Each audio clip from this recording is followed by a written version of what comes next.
That actually is funny.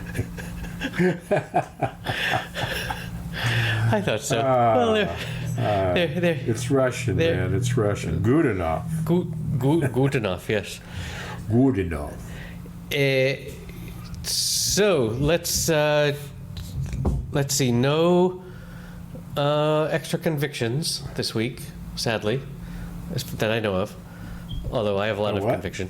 Last week we had we were hot off the press with. Convictions. Yeah. There's something wrong with my sound. Am I can't speaking believe it. poorly? Hello, testing 1 2. Hello. My volume testing 1 2. You sound fine, but to you, to you. to me, you sound fine. Testing. I sound fine to me. It's just funny So- that for some reason I've never been able to turn my volume all the way up and be able to stand it, and I go all the way up and I'm hearing it what I want, which Right. is usually at 25%, but it'll work. All right. Well, It's just weird. I'll shout at you. No.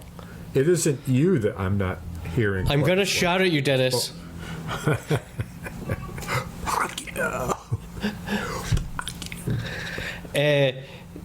You often start off with weather. Today was the first day of the year where I have worn shorts because it got warm enough, and In the 70s, then. yes, and it was a lovely day. It's actually kind of a Really? little too warm for the evening time, but We've had many such days. We've had days in the 80s. Today, rainy, humid, yes. which I hate humid. I'll tell you this about humid. Tell me. Humid is only painful until you begin sweating profusely. Once you actually begin to sweating profusely, you can stand it. Huh. It's that moment leading up to the sweat glands producing a certain amount of biological tension, perhaps, that Right. distracts the mind. Getting- I don't know. Right? Bursting I mean, bursting through the pores, and then once the flow is happening, Yes, and once they flow, then your body is now operating at the speed at which it needs to by way of vis-a-vis hydration, etc. How the water in your system is moving as it should, Right. as opposed to, I don't know what to do. Do I want to sweat? Heck no, I want to get out of this heat. right. So you get out of the heat, you don't sweat, but maybe you sweat a little bit and your glands get a little stopped up. Yeah, right. And you feel like, oh, I was out humid and I feel like I could take a shower. What that is that your sweat glands are saying to you, God, you had me so close, man. I was about ready to burst, and then you stopped it. I am the blue dick of hydration. You got Right? gland blocked. Gland block. Oh, my God. I mean, That would be the name of a product if you wanted to do it. right. What? Yes, buy Gland Blocked. I mean, they literally See make that there's your a glands are- there's a category of product called antiperspirant, right? Just saying. I never really got that product as an idea because that seems unhealthy. Right? Well, it's unhealthy, but so is trying to live with someone who smells. There is that. There is that. Nah, not that I would know that. No, but your wife would. Casting no aspersions. Not a one. None. Understood. Oh, So and so weather there, here you are in shorts, and what did you do? Just go about town and stop and get a croissant? I went for a and walk, then, yeah. Move on for a nice drought beer. drought beer. Nice. Drought. Spelled the same way. Drought, draft. Right. Spelled different ways. Same word. Except they say it draft. It's spelled like drought, but they say draft. No, I did not have a beverage on my walk, but I had a nice walk in the not even sunset because the sun is setting like now. Yeah. But because the days are so freaking long, but I had a lovely walk, had a good productive day at work. 2 days ago, my webcam died, and it died in a way that whenever I would plug it in and when I would plug it in and it'd be fine, but whenever I tried to use it, it would make like an actual hardware whirring sound in a way that you don't want your webcam to do. No, you don't want to hear your equipment. So it was actual hardware failure, and it was an okay webcam, nothing. I wasn't too sad to see it die. Tell me I think I know what you're talking about, but explain a webcam. What is that? So I have a camera that sits on top of my monitor. I'm not. If you have a laptop, most laptops now come with a built-in camera on top of the Yes, top of the this is screen. what I'm looking at directly ahead of me, right? Right, exactly. And for those of us that have desktops, they do make some monitors that have cameras built in. Oh, I see. But more common is to have a thing that either sits on the desk and like looks up at you, or a thing that you can clip to the top of your monitor and it looks at you.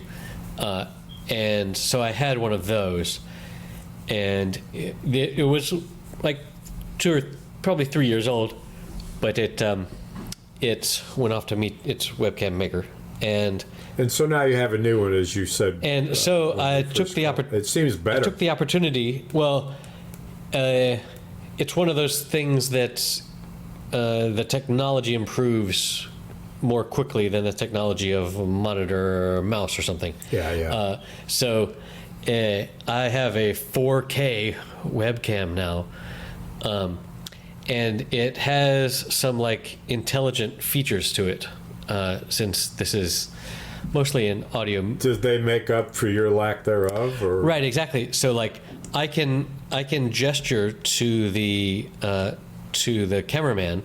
I can do like this, and that means that it will follow me when I move around, which is pretty crazy. Just when you give that I gave that signal to like unlock, and I can give a signal to like zoom in. What's the difference in the signals? One is an L-shaped. Well, back up so I can see. Yes. Oh, okay. L-shape means zoom in. It's like you're doing Vogue or whatever. Why don't you do a Z?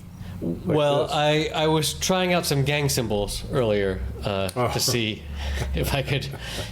So one is zoom in. And the other one is just a hand up. Watch me. Yeah. Follow and then me. it blinks to be like, I got you, and now it won't follow me as I move around, which is the same signal to begin it and end it? Yes. As far as I know, those are the two main signals.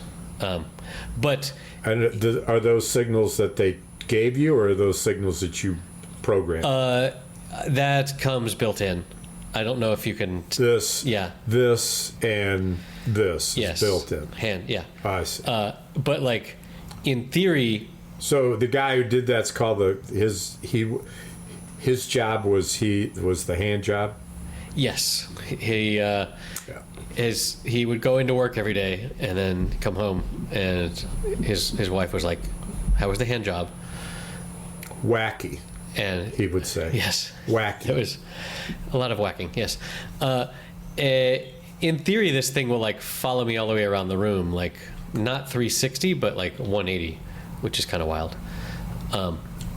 But it's nearly like halfway around the room, and it's. Apparently, it or its sibling product has a feature where you can have it like in a boardroom or something, and then you can give it a signal to be like, okay, now focus on the whiteboard. Don't follow around the speaker, but like go and zoom in on the whiteboard, which is kind of crazy. Wow. Just so where in your system you used to do this? That one, you used to change your backgrounds all the time, and then one is that you made yourself look like you had on different clothes and all this stuff, and you hadn't done that for over a year. Yeah, that's because we switched. We're not using Zoom anymore. Zoom was the product. Zoom has those crazy features because Zoom is more fun. Yeah, at my previous job, we used to do those on our. We would have like a meeting every morning, and on Friday morning we would like do things where it would look like we had weird hats or like a pirate patch or something, just to fuck around. That would change things up. But well, I have news on the entertainment front. Yes. Entertainment desk. The entertainment desk. So our band is adding a second guitar player, and the lead guitar player, who is spectacular, says that this guitar player, who's one of his best friends, if not his best friend, I think, which he said in front of a guy I thought was his best friend, who now is clear, at least to himself, that maybe he's not the best friend. Anyway, and his favorite guitar player in Kalamazoo. And so it's your favorite guitar player, your favorite guitar player's favorite guitar player. Yes. Okay. Yes. And expressing in pretty clear terms his skill set is good. Plus he sings, which means we will have 5 men in the band, all who sing. We're currently doing 4 of us are singing, doing 2-part harmony. Okay. So 2 folks may be singing the main tune, and then 2 other guys will be singing the harmony. So in some cases, the 4 of us are singing 4-part harmony. Yes. And in more cases, 3-part harmony. But now, with the new bandmate, that can become 5-part harmony, or at least 5-part harmony. Sure. Could be. Not that you necessarily want to get so crazy that you've got 5-part harmony, but that just means there's 5 people that can sing any amount of harmony.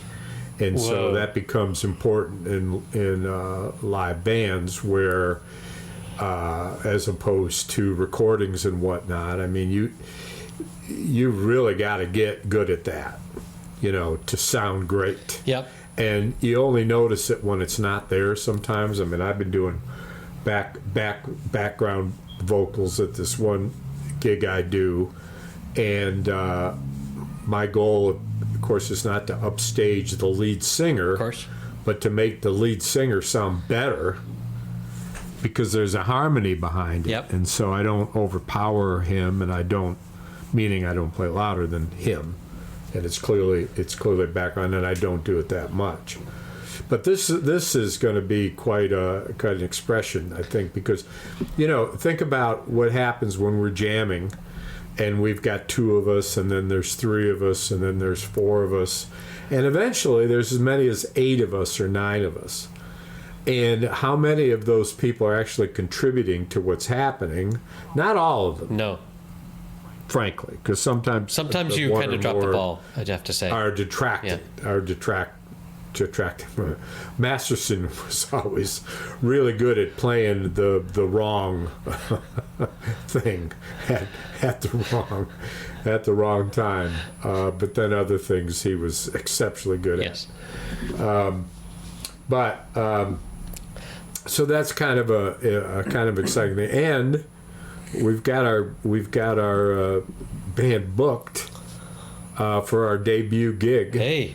On Saturday, July 12th, playing from 7 to 10 p.m. at Kalamazoo's own 3 hours. Thunderbird, otherwise formerly known as the Thunderbird River Ranch. Yes. Which sits against the meandering Kalamazoo River with wonderful green space and a front that opens to the green space that is 3 massive doors that are 24 feet tall. Wow. And equally as wide, and open to make then there's only columns between the outside and the inside. Nice. And on a great day, like we July, have seen, sometimes the band plays out there. But anyway, that's our debut, and I worked a deal where I said, look, I found out from a guy I play with who gets paid, $300 a night, and then after you see that you can attract a crowd and keep it, it's $400. That's about their pain level. So I said, and then he said, plus, you know, a negotiated amount of beer and food or drinks and Sure. food.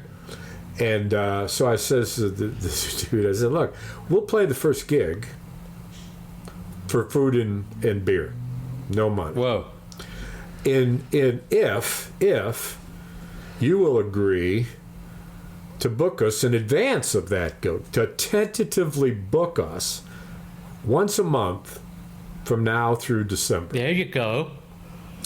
And here's the proviso in English. Proviso. I was being like Italian.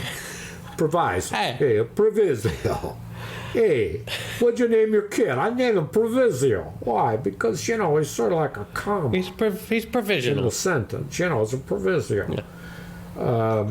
That if he doesn't like us in the first gig, all those gigs are automatically canceled. No pressure. In other words, No pressure. you got nothing to lose.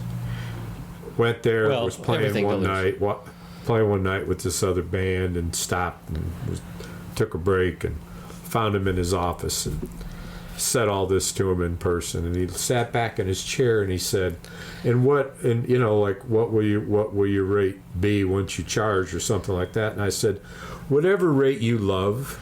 Whatever I say it will be, is what you should have said. Yeah, that's whatever you say. And slap him across the face. I'll tell you my rate. It'll go up every I'll month. tell you my rate. Here's my rate. Bam. That'd be fun. Didn't you learn anything from the Moscow show? Like, So I've got plans to bring in Johnny Bergen next summer as a national act to the place, and our band can be the opening band. One thing that Justin, who not only remind me the name of your band? Mojo Riot. Mojo For now. Riot. My idea is this, because, you know, the band's been coalesced more or less in a tedious way around a name that includes the word mojo. And we've tried 17 or 18 different things Sure. to follow Mojo. Mojo Doctor, Mojo Automatic, Mojo Jojos, Mojo Yo-Yos. You know, and the second word suggestion when I said Mojo Doctor, Right. and at the Thunderbird, I took a picture in the urinal of the word doctor that someone had stylized on the urinal in black magic marker that had this great calligraphy to it and had a symbol in it, which for all Urinal I know, calligraphy. Yep. means something. Who knows? But I closed up on that and said Mojo Doctor. It was Doktor. And I thought that was the cat's ass. But when that was suggested, the lead guitar player, the shredder, who sings great as well, he's very powerful boys. He says Mojo Riot. And there's kind of agreement that, not bad. And then he says, the Mojo Riot is even better. And so we never did agree on a name. And at one point when I said, well, you know, when I go to book, it's the first thing they're going to ask me. Right. I asked it. You know, first and, thing. Yep. and he said, what does it matter what you tell them? Nobody knows who we are. And I said, well, they will as a result of this. And he said, I don't care, call it what you want. So I did.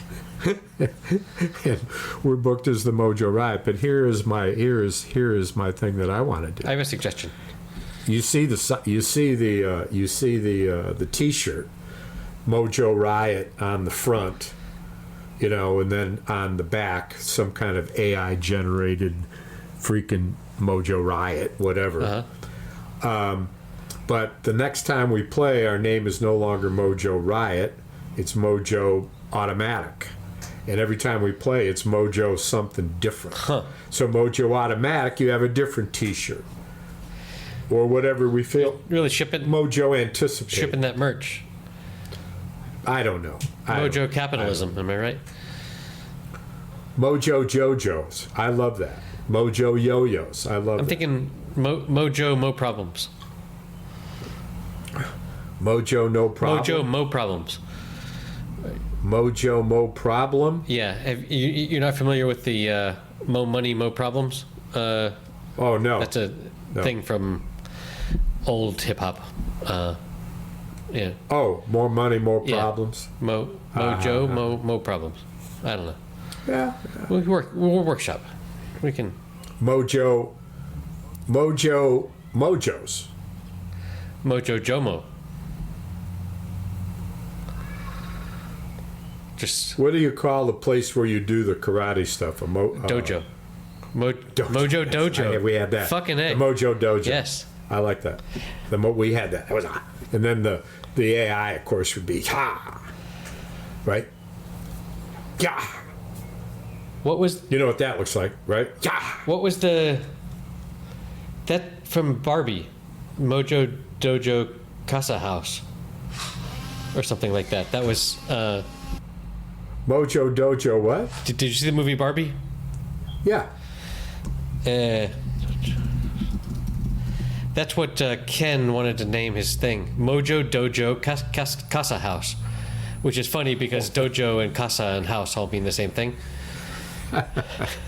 Yeah, I loved his character. I love him a lot. I think he is funny.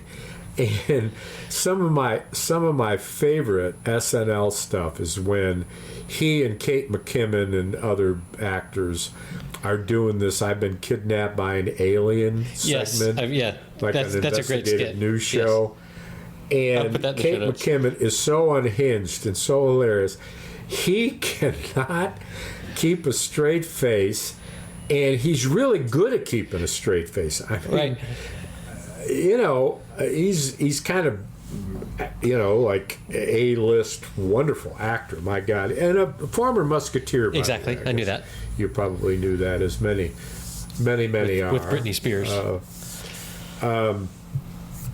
Anyway, I don't know how we got on that.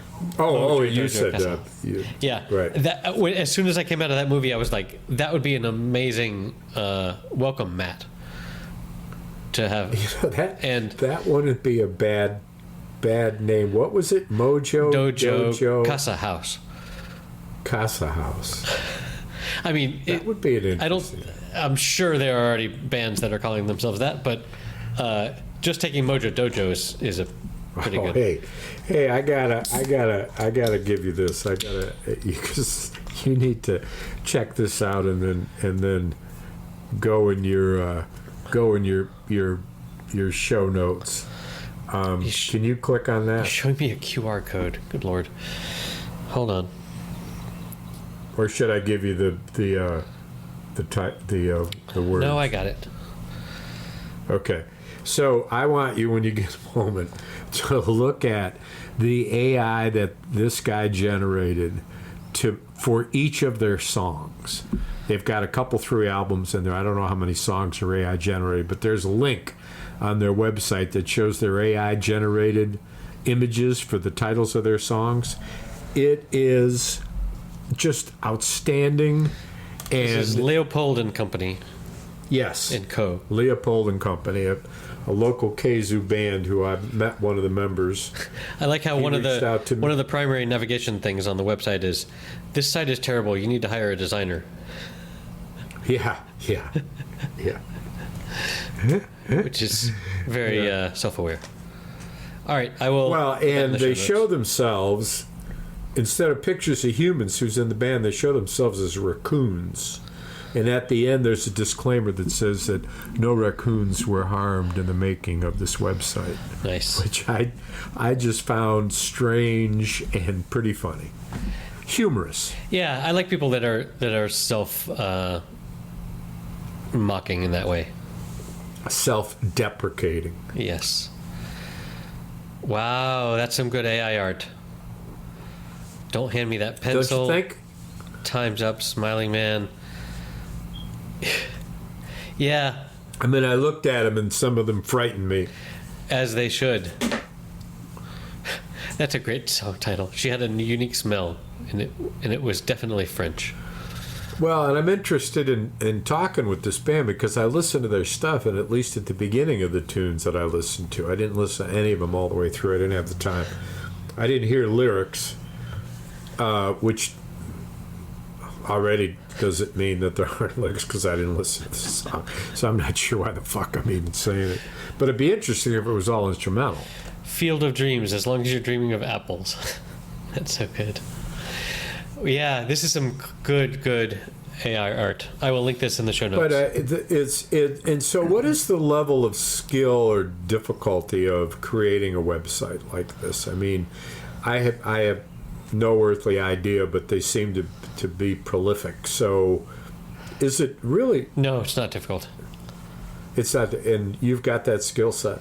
And I could set it up for you, and then also sort of hand you the keys where you could like make changes and stuff. Yeah. Well, we've got one guy, I think, in the five of us that's got some capability, at least enough to be able to know where to go and how to do it. But I've got another guy who does do quite a bit of, or has done in the past, and is still doing a little bit of web page work, who I want to connect with, but I don't want it to be really difficult for him. It's so no. There are companies now where you agree to pay like $9 a month or something, and then they give you a way to build a website that is easy to build and maintain.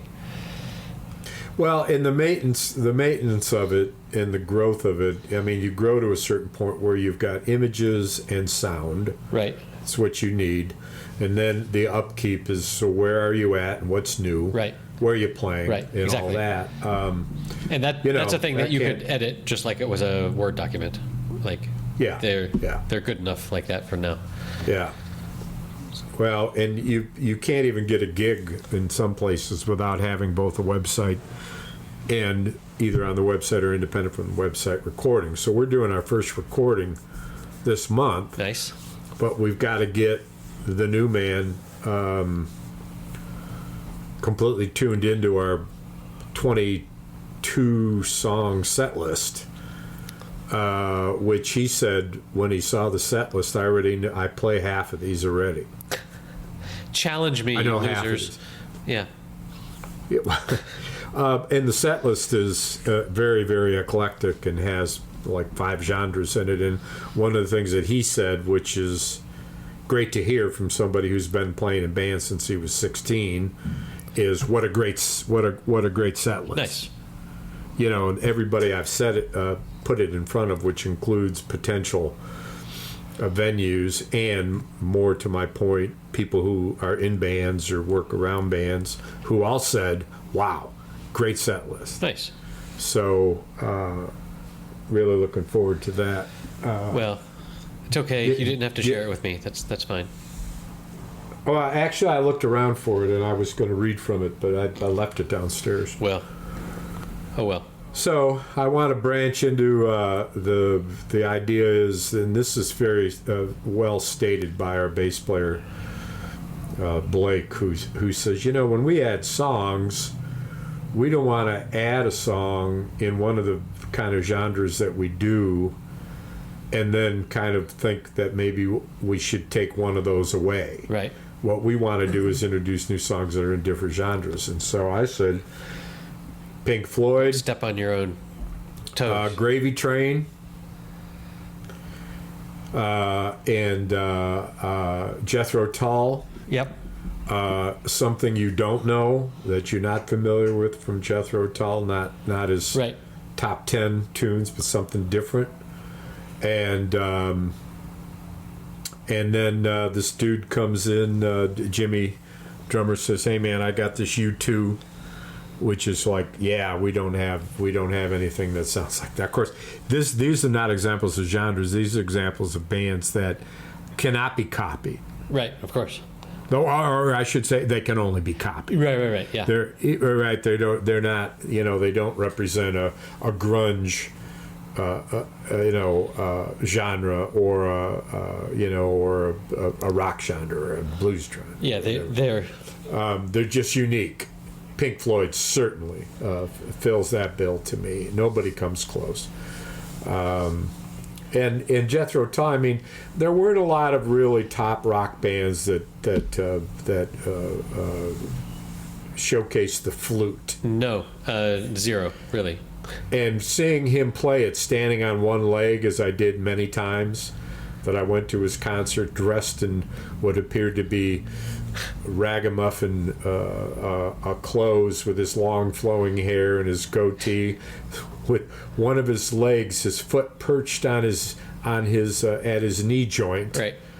playing and rolling and moving on one leg, playing that flute. There wasn't anybody else before or since. Gosh, I wonder why. Whoever did what Jethro Tull did. Yeah, I remember first hearing that band and being like, this flute is a percussion instrument. Like, Yeah, but yes, just opening and closing of the holes with the keys, you can make a percussion rhythm. Yes, you heard Ian Anderson's breath. Yes. Yep. That's actually, and that is something that I am experimenting with my harps, which it includes an inhale, which can be audible or inaudible, and could include or not include a note, and also a syncopation, which I do by popping the harmonica on and off my lips. Pop, pop, pop, pop, pop, pop, pop. Huh. And it really is very different. Interesting. I started to play the Jew's harp too. Nice. And I've got it built into Cripple Creek, where it's actually in Cripple Creek. Yep. And I'm struck by how much tension I have, because I really want to sing the harmony, but I also really, really want to play the Jew's harp, and obviously I can't do both. So I do the harmony for the most part in the beginning, and then I jam out on the Jew's harp in the end. I'm going to be experimenting with putting that Jew's harp on higher volume and ending with it, ending the tune with it in a way that nobody's ever done. So that'd be fun. I learned an interesting thing today on another podcast that I will link in the show notes about how in Asian and African countries hundreds of years ago, people used to communicate at long distances with drums. And it's not like with a rhythm. It wasn't a Morse code sort of a thing, but it was a drum that you could like hold in your arm and like sort of squeeze. So like the voice of the beat would change. It would go like you've heard African drums like that. I can imagine. But these are people that speak tonal languages where a lot of what is said in a sentence is about going or how are you?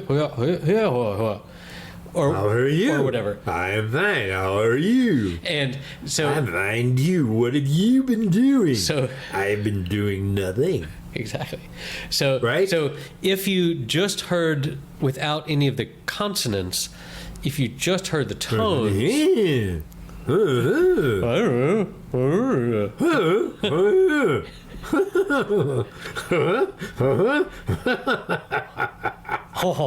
That's yeah, exactly. So you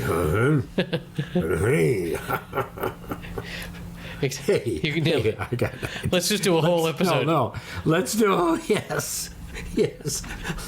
No, I mean, I wonder how far we could go. We have. Wait a minute. It's 4:13. We could do 17 minutes of this.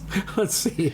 Hold on. Let me finish my story. Let's see how it works. We can go. Go ahead. No, but it was this way of that if you repeated the thing several times, like they would often be like, the chief has returned home or whatever from battle or whatever, and exactly, and apparently these drums, like when the Americans went to Africa and brought slaves over, You mean stole slaves? Yes, enslaved people. The slave owners realized that the slaves could communicate with each other with these drums, like across like plantations, and so they took away the drums, and that a lot of and that affected how the music that came out of the American slave culture, like there was not a lot of drums and a lot of this, callback repetition, which is you see in blues everywhere, but that in like the Caribbean, for whatever reason, they didn't take away the drums, and so that's why like Cuban music, there's a lot more percussion in a way that there isn't so much in blues music, and I thought that was pretty freaking wild. That is a great interesting story.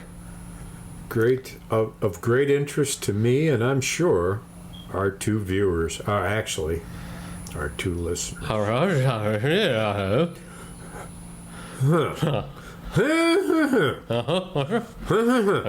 Yeah. Huh? Wait a minute. No, you can't use your hands. You can't use your hands. It's true. So here's the story. Yeah, I got to tell you a story. Okay. I probably told you before, but I had a buddy of mine, Italian guy. Hey, he's got to use his hands. He uses his hands when he's talking all the time, always doing this and throwing his hands at you and big, gestures, this and that, and always in 1 and 2 and 3. So and this was and his name Provisio? No, his name was John. John Dolce. John the Italian. Dolce. John Dolce. Dolce. And not Dolce. John Dolce. And we were in a bar, me, him, and another guy, Chip, who Chip was lived in a mortuary, as his dad was a mortician, and the family home was in fact a mortuary. And I say that partly as a casting a small seed in my new series engagement of 6 Feet Under. My wife and I are now in the second season. We're binging. Nice. 5 years, 10 hits per season. We'll be watching 50 hours of this. It's infecting my dreams. I'm having dreams of bodies. Nonetheless, where was I? Chip lived in a mortuary. Oh, John Dolce. So we're in this bar, we're having drinks, and John is talking, and he's spills a beer, whatever. Does his phone go off during a recording? No, that's not my phone. What? What, do you hear something? Did you hear something? No. I didn't hear anything. Yeah. I think you're imagining things. You must be on drugs. And so Dolce... And he spilt his beer, gesturing or whatever. And I said, man, you talk with your hands. Could you ever say a sentence? Can you say a sentence without using your hands? And he says, sure, I can. I said, you fucking cannot. He says, yes, I can. And Chip says, no, you can't. No, you can't.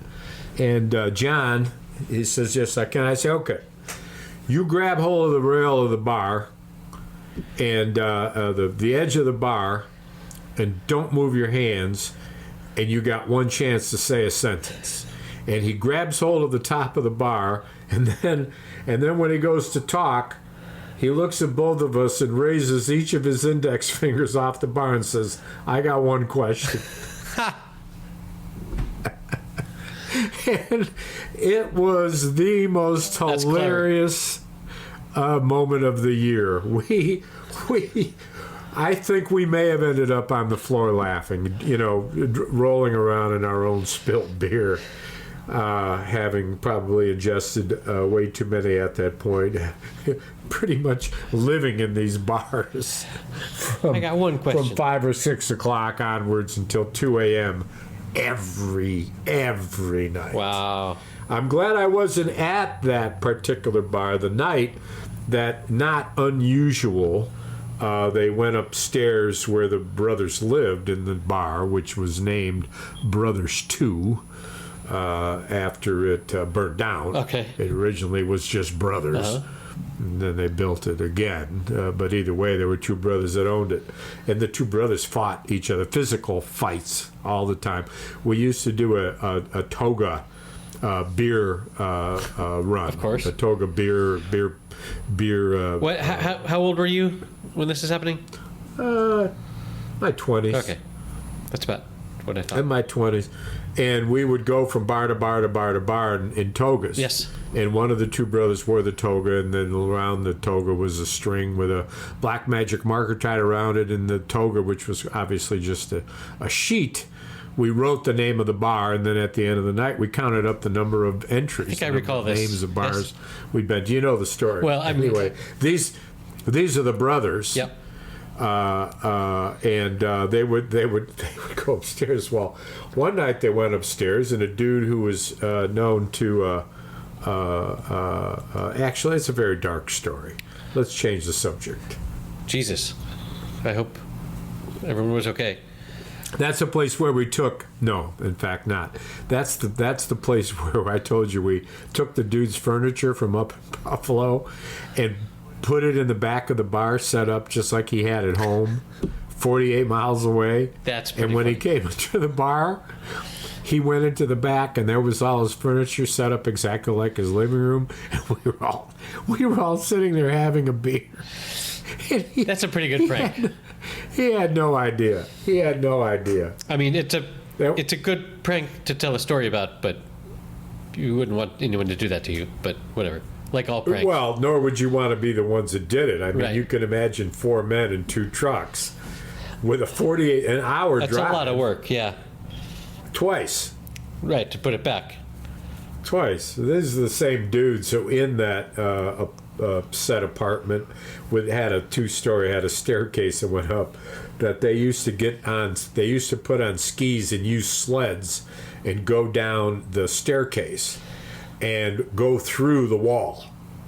Go through the wall as a matter of it was a goal. Oh, like, can we get going was a fast goal. enough that we break through this wall? Yes, I don't believe helmets were used. Jesus. Yeah, Clever, well, clever people. These were, well, I was one of those, so easy. Yeah. I didn't. I rest my case. I wouldn't do that. I went to that apartment once, and me and my now significant hour, and this is a little bit of a colorful story. Okay. I won't tell anyone. We were upstairs in the boudoir. Oh, dear. Doing the dirty. Oh, no. And all the boys barged in Oh, no. to our room while we were there. Oh, no. Drunk and disorderly and just crazy. To which I actually was not particularly, this is funny. No. Yeah. Out. Get out. You damn spots. Well, Well, they were also the perpetrators of the famous trunk lock-in kidnapping, clueless destination scenario, where they would take one of us. I was the subject of this early on, nearly an initiation, right. where these boys, strong men, all, Sure. some of them, weightlifting type strong, would overpower you, which 3 of them could do, but it would take 3, at least 3, to overpower me, because I was crazy when people would grab me. I was crazy. I was in a completely emotional state, Right. of just, craziness, at least 3. But they would. And plus, when you're getting shoved into a trunk, there's a certain moment when you say, if I keep going this crazy, I'm going to hurt myself. Right. I am, in fact, surrounded by metal. Yes. Lock the trunk, and then they drive crazy through the country, this and that, and then open the door and let you out, and then speed away. Oh, okay. Wow. Speed away. And may or may not get you later. I mean, they may forget. Or take you to various places and go to that place and say to the people there, hey, come on outside a minute. And then you hear the thumping on the truck. And you open the, look who we have with us. And before you can get out, they slam the trunk again. I mean, just hilarious stuff if you're not the one inside the trunk. Yeah. And if you're in the trunk, you just kind of gotta like go with it. Yeah. You gotta relax. You actually gotta breathe. You know, think about your breathing. You don't want to. You know, you can't get out. Right. You can't get out. Although you can get out, and I know you can get out because in between the back seat of the car and the trunk is what essentially very, very high grade cardboard that is coated with felt, Right. which matches the felt on the trunk floor. It's more than particle board, it's plywood. Yep. And on the other side of that are metal braces that are to code to help with rollovers and stuff like that, Sure. so the car doesn't collapse. But there is space in between them. When you take the cardboard down, you're looking at the back of the seat, and with a carefully placed foot and or fist, you can push and push and push until the clamps that hold that back seat into place, which is removed by sharp outward movements so the clamps are released, can be kicked through. And if you're skinny enough and small enough, you can fit through the middle joint Right. and get out of the car. Used to be back in the day. Probably not now. I think now they actually have a latch to unhook to open the trunk. They do. Yes. They do. But, of course, these boys would simply snip that. Right, of course. So we're back to scenario one. And my prediction would be it'd probably be tougher to do what I explained in the back of the trunk to get through the seat. Do you ever, like, that's a not uncommon trope in movies and television shows. Do you ever watch that happening and not so much flashbacks, but like, do you empathize with that in the scary claustrophobia that must? Well, it's I take note of it, that's for sure, and I pay special attention to it. One of the ones that I thought was particularly thoughtful and interesting was when George Clooney was an escaped convict, and by reasons I can't completely recall, ended up having to get in the trunk with his kidnapped victim, who was played by none other than J-Lo. And the conversation the two of them had in this trunk was absolutely fascinating, because J-Lo's character was over the top, fuck you, and Clooney was characteristically acting like he was the swooning convict, and it wasn't working.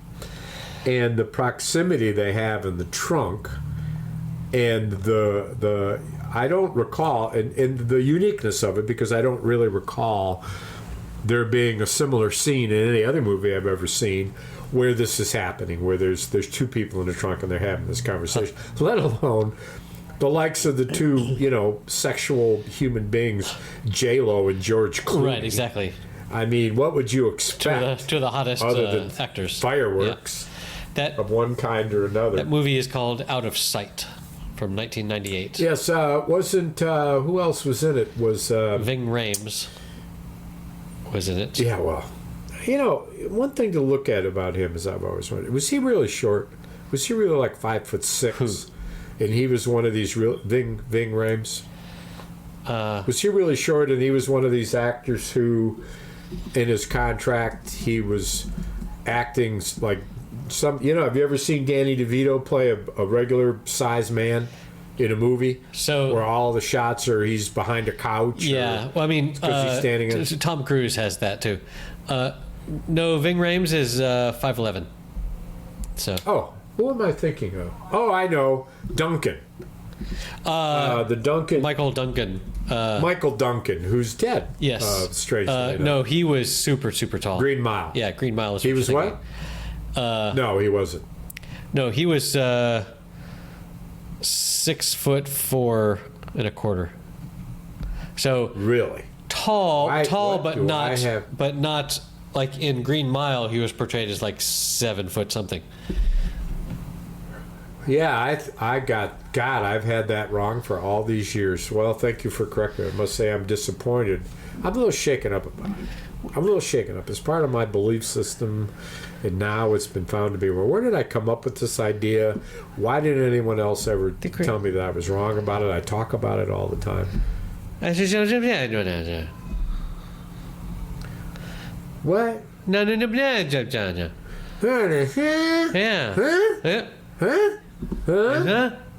Huh? Huh? Hey. Hey. Huh? Huh?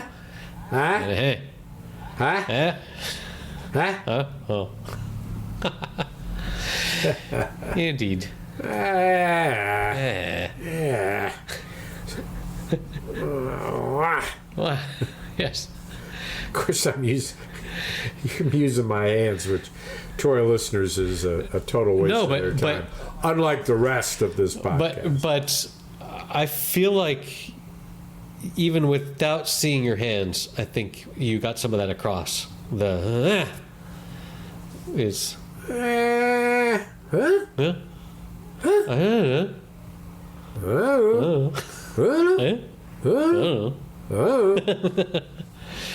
That's so good.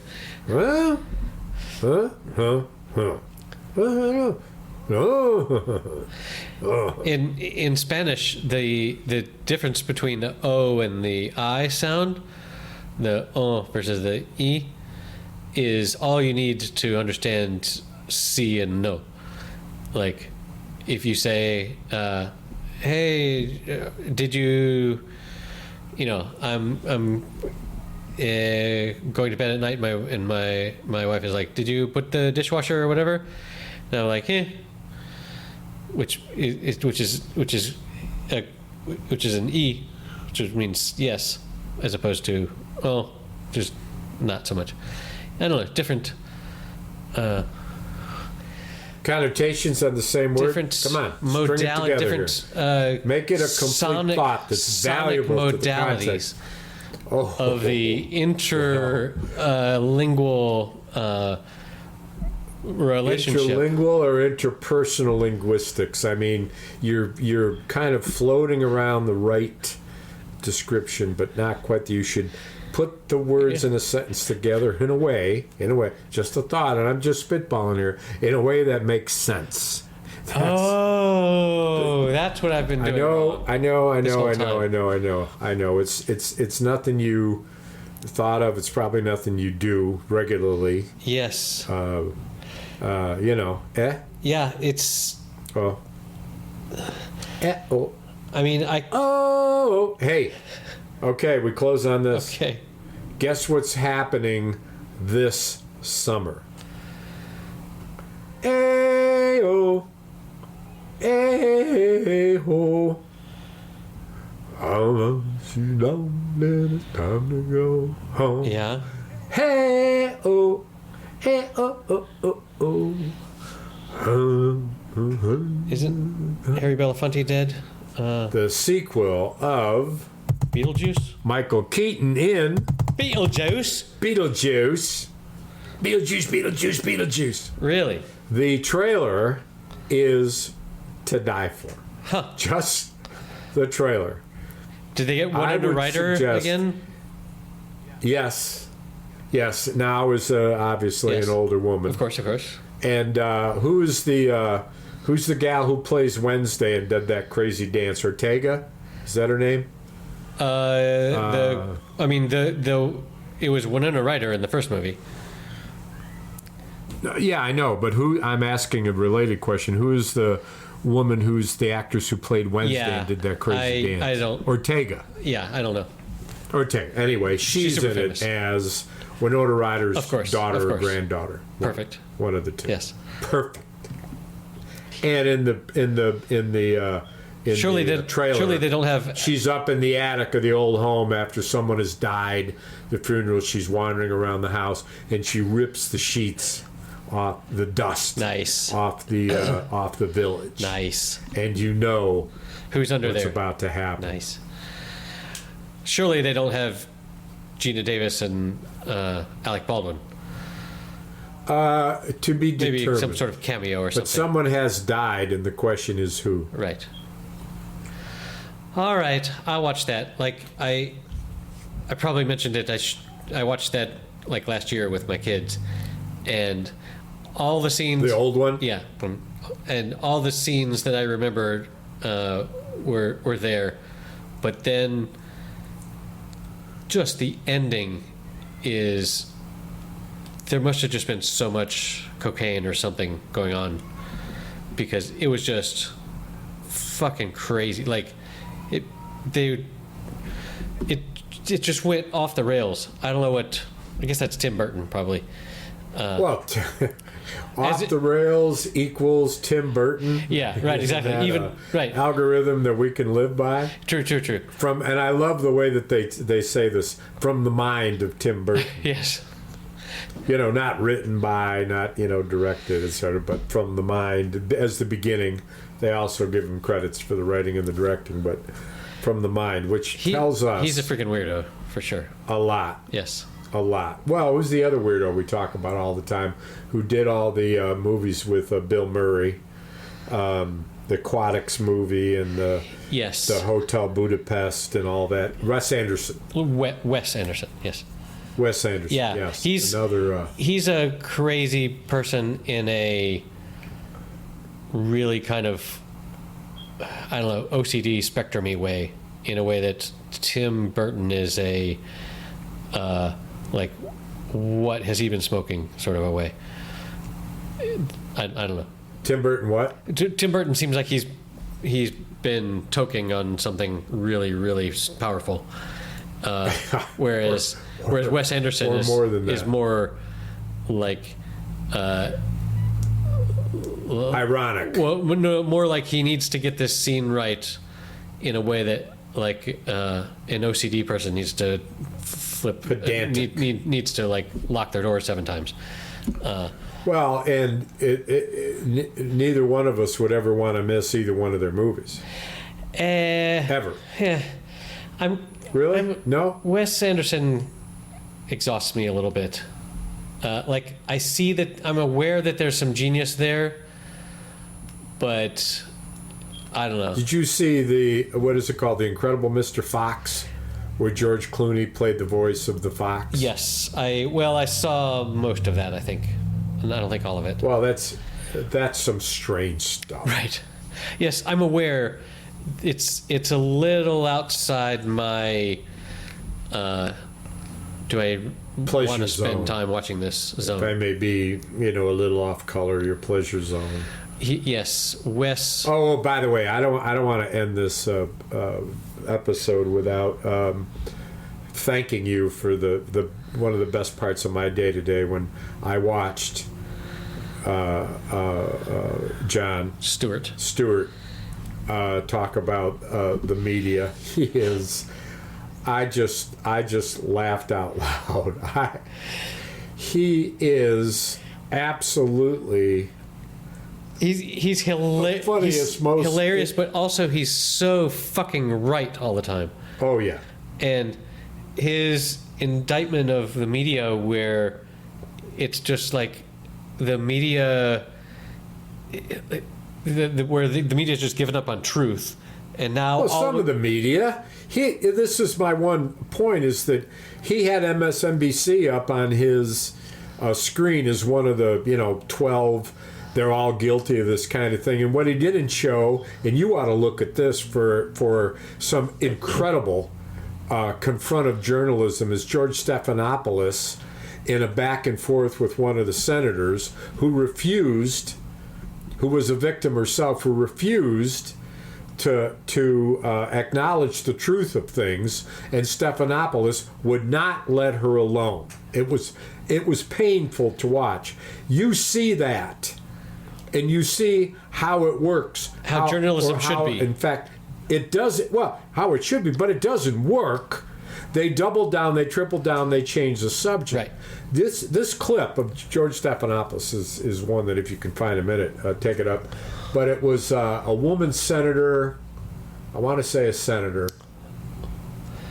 who had spoken about after Trump's civil finding of sexual assault. Okay. And how she then ended up endorsing him, and what Stephanopoulos was asking her was, "What's your position now?" And she kept saying, "Why are you trying to shame me with your question?" He said, "I'm not trying to shame you. It's just a logical question. Anyone would ask you the question, do you still feel that way? Because now you've endorsed him. You're shaming me." And he wouldn't let it go. Yeah.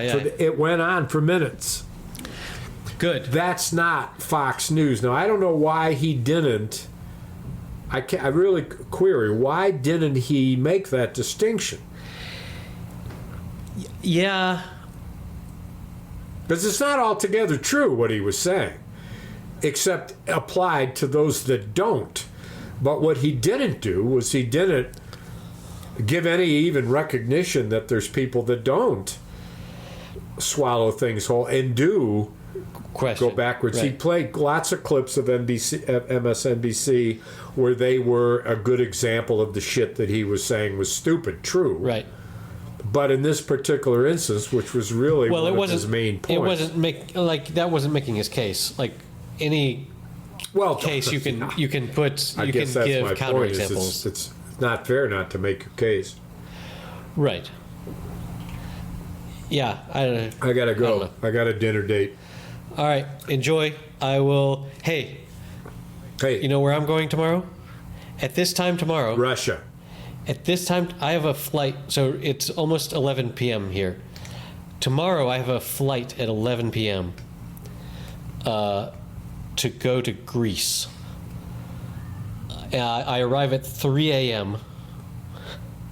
I have to then somehow get to my hotel, and then be up in the early afternoon, and then I have to give a talk on Saturday, and then on Sunday night, I catch a flight at like 4 a.m. to come back to Spain, and I arrive at 7 a.m. When is this? This weekend. When is this? Tomorrow. This weekend? I need to go to the hardware store and stop at the grocery store. That's where I'll be. We'll compare notes. Okay. We'll compare exactly. notes. So, I'm going to. I love my life. I mean, I wouldn't. I don't want to ever go to Greece. Fuck that. It's probably boring. Yeah, a bunch of old shit. But I'll let you know how it went. There you go. Week. There you go. Yes. There you go. I assume they also talk with their hands. There you go. Yeah. There you go. Wherever you go, there you are. Huh? Wherever you go, there you are. Wherever you go, there you are. You go, you know, you get to a place, there you are. You got questions, you know? I got answers. There you be. There you go. There you go. There you go. There you go. There you go. There you go. Episode number 222. You can find the show notes at happyhour.fm/222. Lots of good links in there to the video clips that we talked about and other articles. You can support the show at patreon.com/happyhour. We would very much appreciate that. And if you give it the gin martinis level, you can watch a video of this crazy nonsense. See you next week.